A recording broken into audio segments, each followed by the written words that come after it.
우리 계시록 12장에서 14장, 조금 더 정확히 말하면 15장 우리 4절까지가 계시록 전체의 핵심이라고 볼 수 있습니다.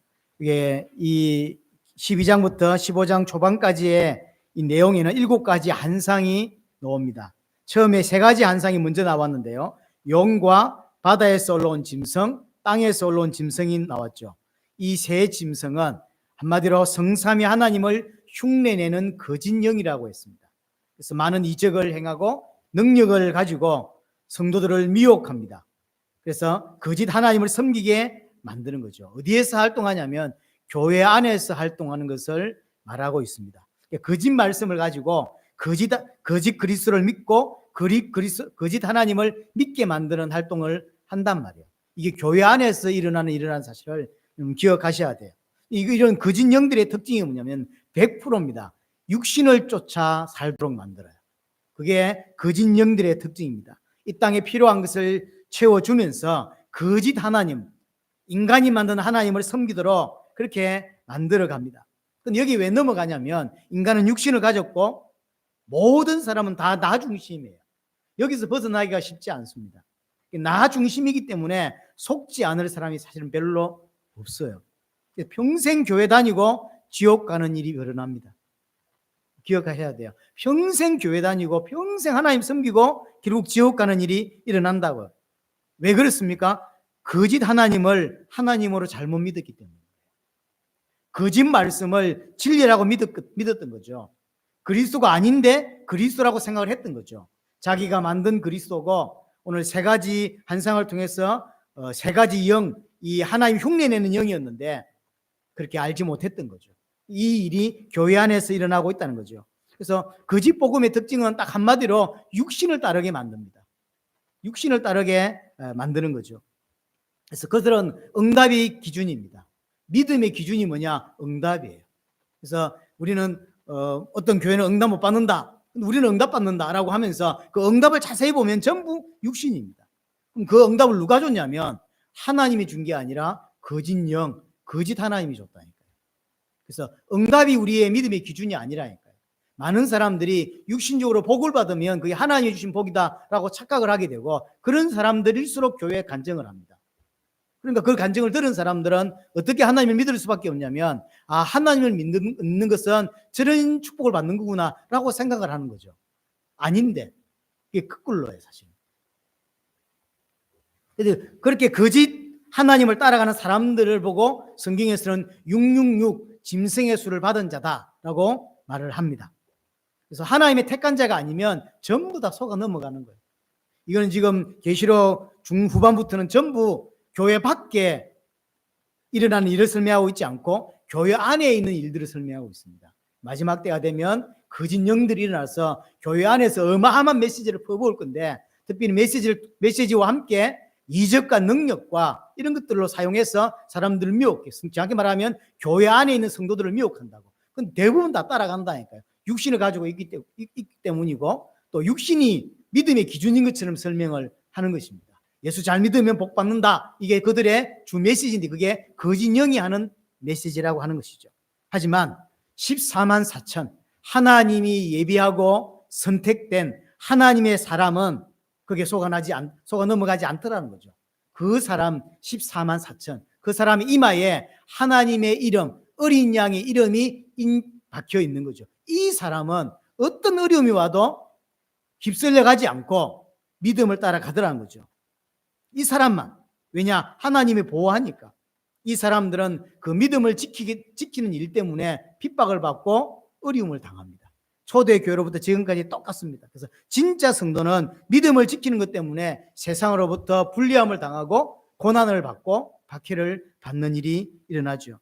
그럼에도 불구하고 이 사람들은 절대적으로 짐승에 절하지 않는 거죠. 많은 기독교인들은 짐승에 절하고 짐승을 따르는 삶을 선택하지만 하나님이 준비한 14만 4천만은 믿음을 선택하고 그 믿음을 지키기 위해서 고난도 감수하는 삶을 살죠. 절대로 타협하지 않는 일이죠. 그러다가 계시록 14장에 드디어 성도가 승리하는 최종 승리하는 장면을 그리고 있고요. 그래서 주 안에서 죽는 자가 복이 있다라고 이야기를 했습니다. 오늘 14장 그 후반 마지막 부분은 그것에 대한 결론 부분으로 나옵니다. 심판에 관한 이야기예요. 오늘 본문 전체는. 자, 14절에 먼저 보면 또 내가 보니 흰 구름이 있고 구름 위에 인자와 같은 이가 앉아 있습니다. 낫을 가지고 있는데 인자와 같은 이가 나오죠. 인자는 당연히 예수 그리스도입니다. 마지막 심판이거든요. 인자는 구름 위에 앉아 있죠. 성경에서 구름을 타고 온다라고 하는 건 100% 심판을 의미하는 겁니다. 구름을 타고 오는. 오늘 본문은 어디에서 나온 거냐면 다니엘 7장에서 나온 거예요. 자, 다니엘 7장을 다시 한번 가보겠습니다. 다니엘 7장 13절을 먼저 보겠습니다. 13절, 다니엘 7장 13절에 보시면 내가 또 밤 한상 중에 보니 인자 같은 이가 하늘 구름을 타고 와서 예측부터 항상 계신 이에게 나아가 그 앞에 인도되매 그에게 권세와 영광과 나라를 주고 모든 백성과 나라들과 다른 언어를 말하는 모든 자에게 그를 섬기게 하였으니 그의 권세는 소멸되지 않은 영원한 권세요 그의 나라는 멸망하지 아니할 것이다 라고 이야기하죠. 예수 그리스도에 관한 예언이거든요. 예수 그리스도께서 하나님께서 모든 열방과 나라와 족속을 다스릴 영원한 권세를 줍니다. 근데 그 영원한 권세를 가지고 어떻게 오냐면 구름 타고 와요. 이게 지금 심판을 의미하는 겁니다. 이 본문하고 똑같은 본문이 마태복음 24장 30절에도 인용되고 있는데 그때도 그때 땅의 모든 족속이 통곡한다. 그런데 어떻게 오냐면 구름을 타고 온다라고 표현되어 있어요. 왜 통곡할까요? 심판인 거예요. 구원받지 못한 자들이 하나님의 심판이 임하니까 전부 다 통곡하고 울고 불고 난리가 난 거죠. 마지막 심판을 설명합니다. 우리가 계시록 시작할 때 계시록 1장 7절에 보면 예수님이 구름을 타고 오는 모습이 있었어요. 이 구름을 타고 오는 게 뭐냐면 심판인 거예요. 재림을 말합니다. 구름을 타고 온다는 이야기는 재림을 두고 한 말이죠. 그래서 오늘 본문에 다시 돌아와서 그 인자가 낫을 들고 있는데 금멸류관을 쓰고 있죠. 왕이란 이야기예요. 만왕의 왕으로서 오는 거죠. 예수님이 만왕의 왕으로서 만민을 심판하는 심판주로 이 땅에 재림하시는 모습을 보여주는 장면입니다. 그래서 구름을 타고 오는 거예요. 그 손에 예리한 낫을 들고 있습니다. 낫은 예나 지금이나 뭘 설명하는 거냐면 추수를 설명하는 거죠. 수확을 설명하는 것입니다. 예리한 낫은 추수를 위한 거거든요. 추수는 원래 두 가지가 다 포함돼요. 구원과 심판이 다 포함됩니다. 그래서 낫을 들었다고 하는 것은 구원을 설명할 때도 있어요. 하지만 오늘 본문에서는 전체가 전부 다 심판입니다. 구원받는 추수라기보다는 심판이죠. 그래서 심판하기 위해서 예리한 낫을 든 예수님께서 재림하시는 모습을 보여주는 것입니다. 자, 15절에 또 봅니까? 또 다른 천사가 성전으로부터 나와 구름 위에 앉은 예수님이죠. 예수님을 향하여 큰 음성으로 외쳐 이르되 당신의 낫을 휘둘러 거두소서 땅의 곡식이 다 익어 거둘 때가 이르렀습니다. 또 다른 천사가 와서 예수님께 명령을 하는 장면이죠. 천사가 왜 예수님께 명령을 하죠? 천사의 명령에 예수님 순종하는 의미가 아닙니다. 이 천사는 어디에서 왔는지를 보세요. 성전으로부터 나왔다 그랬죠. 하늘 성전. 하나님의 성부 하나님의 명령을 받고 예수님께 그 말씀을 전달하러 온 천사라고 하는 거죠. 그래서 명령의 주체는 성부 하나님입니다. 천사가 명령하는 게 아니라 하나님의 명령을 가지고 천사가 와서 하나님께서 이렇게 하랍니다라고 전달하는 거죠. 그 전달 내용이 뭐냐면 추수하라는 거죠. 곡식이 다 익었다. 그러니까 지금 추수해야 된다라고 이야기를 하는 것이고 예수님은 그 하나님 아버지의 말씀에 순종해서 심판을 행하게 되죠. 그래서 16절에 보면 낫을 휘둘릅니다. 16절에 구름 위에 앉으니까 예수님이죠. 낫을 땅에 휘두르매 땅의 곡식이 거두어지니라. 이제 심판을 행하는 재림하셔서 심판하는 장면인 거예요. 자, 그러면 왜 우리 한 가지 짚고 넘어가고 싶은데 그게 뭐냐면 왜 예수님은 성부 하나님의 명령을 받고 심판을 행하시냐? 자의적으로 행하지 않고 하나님이신데 예수님도 왜 그러냐? 예수님께서 분명히 말씀해 주셨어요. 마가복음 13장 32절에 예수님이 이 땅에 다시 오시는 재림에 대하여 설명하실 때 그 날과 그 때는 아무도 모른다. 나도 모르고 천사도 모른다. 누구만 아냐? 아버지 하나님만 아신다. 라고 이야기를 하죠. 이 구절을 가지고 여호와 증인 같은 사람들은 예수님은 그래서 하나님이 아니다라고 주장을 하기도 해요. 왜냐하면 어떻게 재림의 시간을 모르냔 말이에요. 하나님이라면 알아야지. 그 의미가 아니에요. 구속사역에 있어서 이 구속사역에서 모든 진행은 전부 성부 하나님의 역할이라고 하는 거예요. 그래서 그걸 인정해 주는 거죠. 성부 하나님을 하나님으로서 인정을 해주는 의미이지 예수님이 모른다 그런 개념이 아니에요. 예수님이 직접 나는 모르고 천사도 모른다, 성부 하나님 안다 그랬죠. 그 말 그대로 예수님은 단 한 번도 자기의 뜻대로 자의적으로 해석해서 일하신 법이 한 번도 없었어요. 100% 하나님 아버지의 순종해서 구속사역을 이루셨습니다. 오직 성부 하나님의 뜻에 순종하신 분이 예수님이죠. 사도행 1장 7절에도 때와 시기는 아버지께서 자기의 권한에 두셨다. 그래서 제자들에게 뭐라고 하죠? 너희 알 바가 아니다. 언제 주님이 다시 오시고 언제 심판이 있느냐, 그건 하나님의 손에 있다. 나도 모른다 라고 이야기를 하는 거죠. 몰라서가 아니라 하나님이 모든 시간표를 쥐고 있다라는 이야기를 하고 있는 거죠. 그래서 심판의 때를 정하시는 분은 오직 성부 하나님의 역할입니다. 그게 온전히 순종의 모습을 예수님이 보여주시죠. 과거도 그렇고 지금도 그런데요. 시한부 종말론이 딱 한 번씩 등장할 때마다 큰 이슈를 일으켜요. 제가 볼 때는 왜 저게 이슈가 될까? 저는 잘 모르겠어요. 왜 이슈가 될까요? 그러면 그들 입장에서 왜 예수님이 언제 오시는지 궁금할까요? 왜 궁금하죠? 지금은 대충 살다가 그 날짜가 가까우면 잘하겠다는 거죠. 그 의미 아닌가요? 이게 잘못된 신앙이에요. 중남미를 가니까 목사님들이 쓰는 예 중에서 이런 것들이 많아 있어요. 중남미 사람들 중에, 남자들 중에서 외국으로 일하러 간 사람들이 꽤 많아요. 그래서 멕시코로 또 어느 나라로 미국으로 이렇게 많이 가는데, 그래서 돈을 벌어서 본국으로 이제 가족들을 살리기 위해서, 먹여 살리기 위해서 돈을 보내죠. 근데 어느 날 남편이 전화가 오는 거죠. 와서는 이제 그만하고 이제 돌아갈란다 라고 하니까 아내가 뭐라냐면 오지 마라, 돈만 보내주라 이러는 거죠. 그 이야기를 하면서 신앙 이야기를 하는 거예요. 빗대어서. 뭔 말이냐면 우리 성도는, 우리나라의 성도는 하나님의 백성이라고 말하지만 신랑 대신 예수님께는 실제 관심이 없으면서 예수님이 보내준, 신랑이 보내준 돈만 필요하다는 거예요. 그게 우리나라 신앙생활이라고 이야기를 하는 거죠. 신랑이 오겠다고 하면 언제든지 환영해야 되죠. 웰컴해야 돼요. 언제든지 좋아야죠.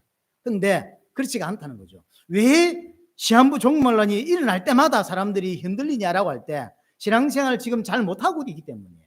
잘하고 있으면 오늘 와도 상관없고 내일 와도 상관없고 새벽에 와도 상관없고 빨리 올수록 더 좋죠.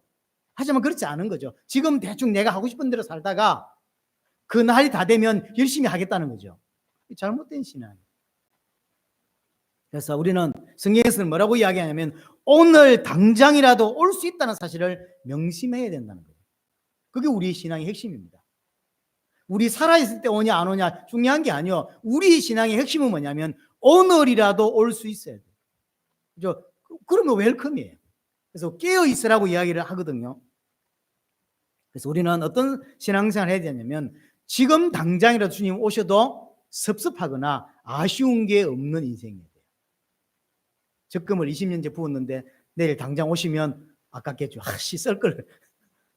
그런 게 없어야 되는 신앙생활. 우리가 올바른 신앙생활을 한다는 이야기는 지금 주님 오신다고 할 때 그 어떤 거와 비교할 수 없는 기쁨이고 감격이어야 되는 게 맞는 거거든요. 그게 올바른 거예요. 근데 오랫동안 주님의 약속이 이루어지지 않을 걸로 믿었기 때문에 적금이라든지 많이 해놨는데 갑자기 온다 그러면 당황되죠. 한 1년만 늦추십시오. 1년만 늦추고 했던 거 다 정리하고 딱 썩어내 가겠다, 이런 잘못된 신앙. 적금을 하지 말란 말도 아니고 미래를 준비하지 말란 말이 아니에요. 그거와 전혀 상관없이 우리의 신랑 되고 주인 되신 주님이 오신다면 언제든지 웰컴이에요. 언제든지 오케이인 거죠. 그게 올바른 거예요. 17절부터 20절에 보니까 또 다른 천사가 등장해서 예리한 낫을 들고 있고 땅에 포도송이를 거두는 일이 벌어지죠. 그래서 14절과 16절, 17절과 20절은 두 가지의 추수 장면이 나왔어요. 그래서 이제 학자들은 이 두 가지가 다른 거다, 같은 거다 하는 논란이 있는데요. 한마디로 정리하면 같은 거예요. 같은 건데 왜 두 개를 썼습니까? 반복하는 것이고 강조하는 거예요. 그렇죠? 강조하는 거. 그래서 첫 번째 추수는 신자와 불신자를 포함하는 거다. 두 번째 추수는 불신자의 심판이다. 아니다. 첫 번째 추수는 하나님 백성들, 구원받은 사람들을 위한 추수가 먼저 끝났고, 두 번째 심판, 우리 17절부터 이야기는 악한 자, 불신자들을 위한 심판이다. 이런 많은 이론들이 있는데 다 이렇게 배련하고 같은 거예요. 같은 거예요. 두 번 반복하는 이유는 강조하는 것이고 반드시 성취될 일이다라는 것을 우리에게 보여주는 것이죠. 자, 15절에 보시면 어떤 이야기가 나오냐면 곡식이 익었다고 이야기를 합니다. 마지막 부분에 보면 히둘러 거두어 땅의 곡식이 다 익어, 지금 익었다는 거죠. 익어 거둘 때가 되었다라고 이야기를 합니다. 18절도 동일한 이야기를 하죠. 예리한 낫 가진 자를 향하여 큰 음성으로 불러 이르되 네 예리한 낫을 휘둘러 땅에 포도송이를 거두라. 왜? 그 포도가 익었다라고 이야기죠. 익었다는 이야기는 심판의 때가 되었다라는 거죠. 심판의 때가 되었다. 죄인들의 죄가 찼다는 거죠. 심판의 때가 되었다. 창세기 15장 16절에 보면 하나님께서 아브라함에게 가나안 주실 것을 약속을 합니다. 근데 약속을 했는데 400년 후에 네 후손이 가나안 땅을 받을 거래요. 그러면서 왜 그러냐? 이유를 뭐라고 설명하냐면 아모리 족속의 제약이 아직 가득 차지 않았기 때문이다. 그러니까 가나안 받는 게 약속은 확실해. 하지만 지금 못 받아. 왜 못 받냐면 가나안 족속이 심판받을 때가 아직 안 됐기 때문에. 뭐가 안 됐냐? 죄가 아직 안 찼대. 그래서 이스라엘 백성이 가나안을 정복하는 그 시간표와 이 가나안에 있는 아모리 족속이 심판받는 시간표를 맞추는 거죠. 그래서 그 때를 하나님이 움직이시는 거죠. 그래서 가나안 족속이 죄악이 하늘을 찌르실 때, 가득 차게 되었을 때 이스라엘이 들어가서 쳐부수고 다 죽이고 심판하는 그 장면을 보여주거든요. 이게 때가 되었다는 거죠. 이런 의미에서 볼 때 세상은 점점 더 악해질 것이 분명합니다. 과학이 발달하고 의학이 발달하면 편리함은 있지만 그렇다고 세상이 좋아지는 건 아닙니다. 어떤 면에서 좋아지는 거죠. 편리하니까. 하지만 편리한 것이지 세상이 더 행복해지고 유토피아가 되는 건 아니에요. 많은 사람들이 예수를 종교가 많이 발생하고 여러 가지가 다 일어나면 이제 뭐랄까요, 많은 상처받은 사람 치유도 되고 종교를 통해 치유하기도 하고 심리학자나 상담학자들이 많이 일어나면서 드립이 잘 노는 그 오무슨 박사 그 여자분 계시죠? 이런 사람이 일어나서 아이들 다 치유해주고 이러면 세상이 좋아질 것 같아요. 그러냐? 그렇지가 않아요. 반대예요. 점점 이상한 애들이 더 많고요. 우리 집사람 가끔 이제 집에 와서 이제 힘들다는 이야기를 할 때 반에 이상한 애들이 너무 많은 거예요. 이걸 어떻게 할 수가 없는. 세상은 더 안 좋아집니다. 그래서 이제 우리 옛날에 불렀던 찬양 중에서 선교단체에서 요즘도 부르기는 합니다만은요. 그리스도의 푸른 계절이 오게 하자고 막 하죠. 의미는 알겠어요. 하지만 그리스도의 푸른 계절이 올까요? 안 옵니다. 그리스도의 푸른 계절이 올 수가 없어요. 세상은 더 악해지고 죄가 가득 찼을 때 그때 심판을 탁 이렇게 주님이 재림을 오시는 거예요. 그럼 그런 의미로 볼 때 앞으로 저와 여러분 살아갈 우리 후손들이 살아갈 이 땅은 더 좋은 세상은 되지 않아요. 편리한 세상은 됩니다. 차가 더 튼튼해지고 더 가벼워지고 차가 사고 났어도 사람은 크게 다치지 않을 좋은 것은 되지만 그렇다고 세상 살기는 더 편해지냐? 그렇지 않아요. 좋은 세상은 오지 않습니다. 점점 더 악해집니다. 우리가 세계복음을 꿈꾸고 있는데 세계복음화가 되면 될수록 사람들이 예수를 많이 믿을 거니까 더 좋은 세상이 되냐? 악한 사람들이 회개하고 그렇지 않아요. 그거하고 다른 이야기. 마지막 때 용이 일어나고 음녀 바벨론이 일어나서 육신적인 것을 가져다 주면서 전부 모든 사람을 성도와 성도 아닌 사람 구별 없이 전부 세상에 빠지게 만들어요. 그래서 땅의 것을 주면서 땅의 것에 눈이 빼앗겨 가지고 그리스도를 붙잡지 못하게 만들어요. 여러 가지 가정이라든지 여러 가지 자기가 좋아하는 여러 가지 분야들이 있잖아요. 거기에 빠지게 만들어서 그리스도만 붙잡지 못하도록 계속 쏟아져 가는 거예요. 결국 짐승을 따라가는 앞으로 온 세상에 육신만 가득 찬. 그래서 문화, 사람들이 생각, 사상, 이런 모든 기준이 전부 육신이 되는 거죠. 제대로 예수를 믿고 살면 학교 가도요, 말이 안 통하고요. 다 육신이 지 혼자 영적이라. 이게 왕따를 당할 수밖에 없어요. 이런 시대로 온다니까요. 그래서 적당히 그게 안 맞춰주면 세상을 살아가기 힘들 만큼. 그래서 교회도 결국 어떻게 되냐면 전부 육신적인 것을 추구하는 단체로 변할 것이에요. 앞으로. 그래서 진짜 복음만 전하는 교회가 생기고 대부분의 교회는 육신적인 것을 채워주는 교회로 위로를 주고 그다음에 육신적인 축복을 받는 게 믿음의 기준이라고 설교하면서 그런 사람들을 교회로 끌어모으는 그런 교회가 엄청 커지겠죠. 하나님 보세요. 진짜 교회.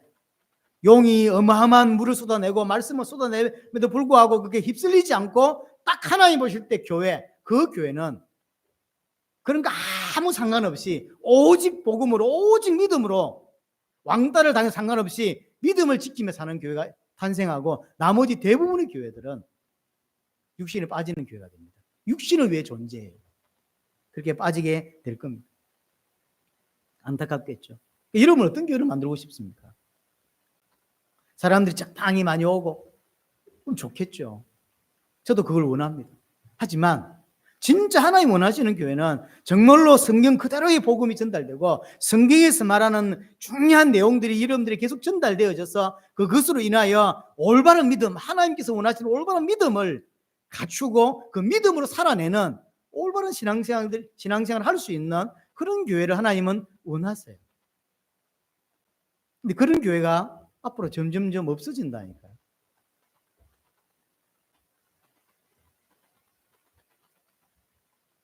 오늘 전체 내용은 전부 주수에 관한 이야기고 이 주수는 전부 심판을 의미합니다. 왜 두 번을 기록했냐? 두 가지 이유인데 하나는 심판의 혹독함을 이야기하는 거죠.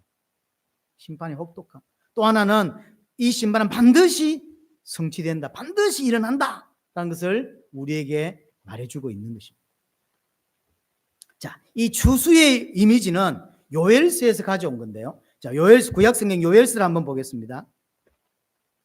구약성경 요엘서, 호세아담이죠. 요엘서 3장을 한번 봅니다. 요엘서 3장 13절. 요엘서 3장 13절에 보시면 너희는 낯을 쓰라 곡식이 익었도다 와서 밟을지어다 포도주 틀이 가득히 차고 포도주 독이 넘치니 그들의 악이 크미로다. 오늘 20절하고 거의 비슷하죠. 비슷한 내용이죠. 요엘서 3장 13절 이야기를 그대로 가져다가 쓰고 있는 거죠. 심판을 포도주 틀을 밟는 것으로 포도가 다 익었어요. 그 포도를 거두어서 포도주 틀에다 넣어서 집 밟는 거죠. 이제 막 이렇게 집 밟아서 이제 포도주가 터지겠죠. 막 이런 것을 심판의 모습으로 이야기를 하고 있습니다. 다시 본문 계시록 14장 20절 보세요. 성 밖에서 그 틀이 밟히니 포도주를 이렇게 19절에 보면 하나님의 진노의 큰 포도주 틀이라고 했어요. 포도를 거두었다는 때가 되고 때가 됐다는 이야기고 그 거두어서 진노의 포도주 틀에 던집니다. 그럼 거기에서 이제 밟는 거죠. 그러면 그들이 그 틀이 밟히니 틀에서 피가 나서 말 굴레까지 닿았고 마치 포도주를 이렇게 이제 밟으면 포도즙이 쫙 나오겠죠. 이걸 피로 설명하고 있는 거죠. 이게 심판을 설명하고 있는 거죠. 마치 피처럼 흘러나온다는 거죠. 이건 심판을 이야기합니다. 악한 나라를 심판하는 모습, 불신자를 심판하는 모습입니다. 하나님의 심판은 익은 포도를 틀에 넣고 짓밟는 것처럼 설명을 하는 거죠. 그게 철저하게, 아주 무자비하게, 이게 아주 철저하게 심판하는 모습을 설명하는 거죠. 피가 말굴레까지 닿았다 그래요. 말굴레는 뭐냐면 말곱비입니다. 말이 있으면 그 말굴레까지, 말이 이제 곱비가 얼굴 쪽에 있겠죠. 보통 높이가 얼마나 될까요? 한 1.5, 뭐 1.6, 1.7 정도 되겠죠. 큰 말은 1.6이나 1.7 될 거고 조금 작은 말은 1.5m 정도 되겠죠. 그까지 피가 찬대요. 그러면 피가 얼마나 많이 난단 말입니까? 그게 심판의 참혹함. 철저하게 하나님이 마치 포도를 짓밟는 것처럼 이 땅에 하나님을 대적하고 하나님 믿는다는 이유로 성도를 대적했던 그 사람들에 대한 마지막 심판을, 오늘 본문은 마지막 심판이거든요. 예리한 낫으로 하는 마지막 추수예요. 마지막 심판이에요. 철저하게 심판한다라고 이야기를 하는 거죠. 20절에 보면 그 심판이 어디에서 일어나냐면 성 밖에서 일어난다. 성 밖에서. 성 밖에서 포도주 틀을 밟는 거예요. 이 성은 어딜까요? 새 예루살렘. 시온성이죠. 시온성 밖에서 일어나는 심판이라. 그러면 금방 답이 나오죠. 시온성 밖에서 일어나는 심판이 뭡니까? 불신자에게 내려지는 마지막 심판을 말합니다. 하나님을 대적하고 또 하나님 믿는 성도들을 대적했던 자들을 성 밖에서 심판하는 모습입니다. 그 대상은 누굽니까? 모든 불신자예요. 요엘서 3장 2절 11절 13절에 보니까 하나님이 사방의 나라들을 다 심판하신다. 사방의 나라들 그랬죠. 모든 하나님의 주권이 미치는 모든 나라의 모든 사람, 구원받지 못한 모든 사람에게 하나님의 진노가 임한다. 포도주 틀을 밟는 그 하나님의 심판이 임한다는 거죠. 하지만 하나님의 백성은 철저하게 보호받습니다. 14만 4천은 철저하게 보호받는 거죠. 그럼 한 가지, 왜 성도는 심판받지 않습니까? 성도도 심판받아야 될 거 아니에요. 왜 심판받지 않죠? 우리 얼마 전에 이야기를 한번 했는데요. 히브리서 13장 12절 보니까 내가 받을 심판을 예수님께서 영문 밖에서 짓밟혔죠. 같은 이야기예요. 내가 받을 심판을 예수님이 내가 받을 그 영문 밖에 나가서 심판을 받은 거죠. 내 피가 튀어야 될 그 영문 밖에 예수님이 피가 튀고 내 살이 찢겨야 될 그 성문 밖에 영문 밖에서 예수님이 내 대신 살이 찢겼죠. 그래서 내가 받을 심판을 예수님이 받으신 거예요. 그러니까 나한테 심판이 없는 거죠. 진짜 없냐? 그렇진 않고요. 그 근본적인 심판을 예수님이 다 받으셨고 이 땅에 사는 동안 아직 남은 육신을 찢어내는 그 심판은 있습니다. 갈라디 2장 20절이 될 수 있도록 하나님만을 주인으로 섬기는 삶이 될 수 있도록 육신의 부분을 계속 하나님이 잘라내시는 심판은 있는 것이죠. 오늘 본문은 하나님께서 죄인들에게 철저하게 내리실 심판에 대한 이야기입니다. 그것도 마지막 심판, 주님이 재림 오심으로 인하여 이루어질 마지막 심판에 대한 이야기입니다. 자, 20절에 보시면 마지막 부분에 그렇게 이제 성 밖에서 심판이 이루어지는데 말굴레까지 닿았고 1600 스타디온에 퍼졌다 그러죠. 말굴레까지, 그만큼 말 높이까지 피가 가득 차는 거죠. 이게 1600 스타디온이라 했습니다. 1 스타디온이 어느 정도냐면 190m쯤 돼요. 그럼 190m 곱하기 1600, 약 300km. 그럼 300km가 뭘 뜻하는 거냐면 이스라엘 전체 땅을 말하는 거예요. 애굽에서 올라와서 이스라엘 땅이 시작되는 거기서부터 저 북방 끝에까지가 거의 300km예요. 그래서 여기서 1600 스타디온이란 말은 가나안 땅을 설명하기도 하고요. 이스라엘 전체라고. 그냥 육신적으로 설명하면 1600 스타디온은 키로는 300km의 높이가 1m 50까지 피가 가득하다고 생각해보세요. 피를 얼마나 흘려야, 안 그래요? 자, 대한민국 땅, 예를 들어 대한민국 땅 우리 파주에서부터 저 부산까지 400km가 넘는데 이 400km의 높이 1m 50까지 피를 가득 채워보세요. 그 피가 얼마냐? 전 세계 인구를 다 짜서 피를 흘려도 그 정도 될지 모르겠어요. 이 말은 어떤 의미일까요? 하나님의 심판이 그만큼 철저하고 무섭고 어마어마하다는 거예요. 예수 믿어야 된단 말이에요. 예수 안 믿으면 안 되게 돼 있어요.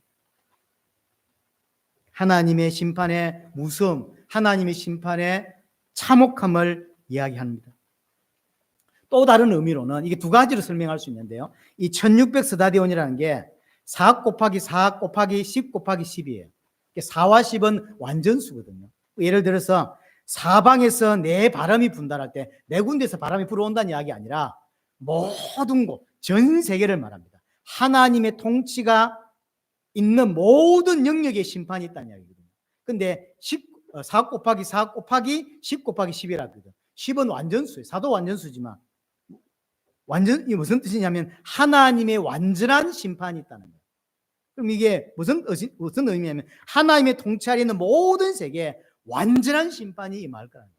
그래서 육신적으로 해석하든 300km, 그래서 이스라엘 전체 땅 안에 피가 가득한 것처럼 보여주는 상징적으로 설명하는 그 설명이 맞든, 아니면 영적으로 4 곱하기 4, 10 곱하기 10이 해서 그 설명이 맞든, 1600 스타디오는 한마디로 말하면 하나님의 최종적인 마지막 심판은 완전한 심판이다.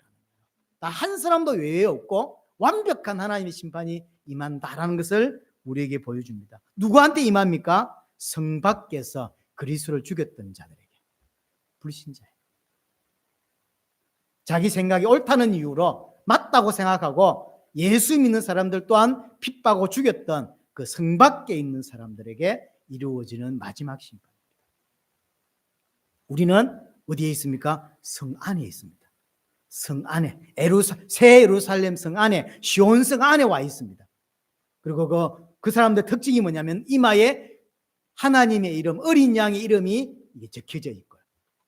밖에는 보니까 성 밖에는, 시온 성 밖에는 666이 써져 있는, 이마에 써져 있는 인친자들이 하나님의 심판을 당하고 있는, 하나님의 진노를 받는 모습인 거죠. 결론적으로 오늘 이 모습을 통해서 이것을 아는 성도는 앞으로 어떻게 살아야 되냐? 히브리서 13장 13절에 이렇게 표현하죠. 예수님의 십자가와 부활을 정말로 그 의미를 아는 자는 우리 또한 지옥을 짊어지고 영광 밖으로 나아가자라고 하죠. 이 말은 정말로 구원을 이해한 자는 절대적으로 자기 마음대로, 지 살고 싶은 대로 살지 않는다는 거죠. 왜냐하면 내가 받은 구원이 뭔지를 알기 때문에, 예수님이 내 대신 어떤 치욕을 당하시고 어떤 고통을 당하셨는지를 알기 때문에 우리 또한 영문 밖으로 나아가자라고 하는 거죠. 그럼 영문 밖에 구원을 구원받지 말자 이런 개념이 아닌 거죠. 예수님의 고난에 동참하자는 거죠. 동참한다는 게 나도 십자가에 못 박으라는 의미가 아니라 나를 부인하고 자기 십자가를 지는 거죠. 예수님이 자신을 부인하고 하나님이심에도 불구하고 인간을 위해 십자가에 죽었죠. 자기를 부인하는 모습이죠. 우리 또한 이 땅에서 성도의 삶은 나를 부인하고 예수님이 십자가 졌던 것처럼 내 십자가를 지는, 내가 져야 될 십자가가 있어요. 여러분들이 하나님 앞에서 성장해 가면서 하나님 뜻을 이루는 교회로서 기도하고 함께 인도받으면서 당연히 여러분들이 감당해야 될 십자가가 있다니까요. 그게 뭐냐? 개인마다 달라요. 분명히 있다는 거죠. 문제는. 그래서 정말로 구원받은 자는 나를 위해 살지 않습니다. 나만을 위해 살지 않아요. 교회와 하나님의 뜻에 순종하며 살려고 하는 거죠. 그럼 진짜 완벽하게 살 수 있냐? 그렇지도 않아요. 제가 볼 때는 그냥 조금 흉내내는 정도일 것 같아요. 그걸 기뻐하시는 하나님. 저는 너무 큰 은혜를 받고 나니까 나를 위해 사는 게 아니라 하나님이 그렇게, 예수님이 그렇게 당하신 걸 마음이 새겨지니까 주님이 사셨던 것처럼 나를 부인하고 자기 십자가를 지는 그 일에 동참하게 되는 것이고요. 그러면서 장차 올 영구한 도성을 바라보게 된다 그러죠. 이 땅에서 고난도 당하기도 하고 어려움도 당하지만 항상 우리의 눈은 어디 있냐? 내가 가야 될 영구한 도성, 새하늘과 새 땅, 새 예루살렘, 시온성에 늘 마음이 있는 거죠. 저기 간다. 나는 지금 거기 가고 있다. 이런 마음으로 항상 찬송의 제사를 하나님께 드리자라고 히브리 13장에서 믿는 성도의 모습을 설명하거든요. 저와 여러분들이 이 땅에서 복음 때문에, 믿음 때문에 어려움도 있고 괴로움도 있습니다. 하지만 그러면서 그걸 통하여 내 십자가를 지고 나를 부인할 수 있게 되고, 그러면서 우리의 눈은 항상 이 땅에 두는 것이 아니라, 이 땅은 오늘 5절에도 말씀드렸죠. 이 땅에 바라볼 게 없다 그랬어요. 어디다 바라본다? 보이지 않는 새하늘, 새 땅에 내 눈을 꽂아놓고 그걸 바라보며 그걸 기억하면서 이 땅을 살아간다는 거죠. 이번 주간도 주님이 우리에게 주신 은혜와 또 이런 것들을 기억하는 한 주간이 꼭 되기를 바랍니다.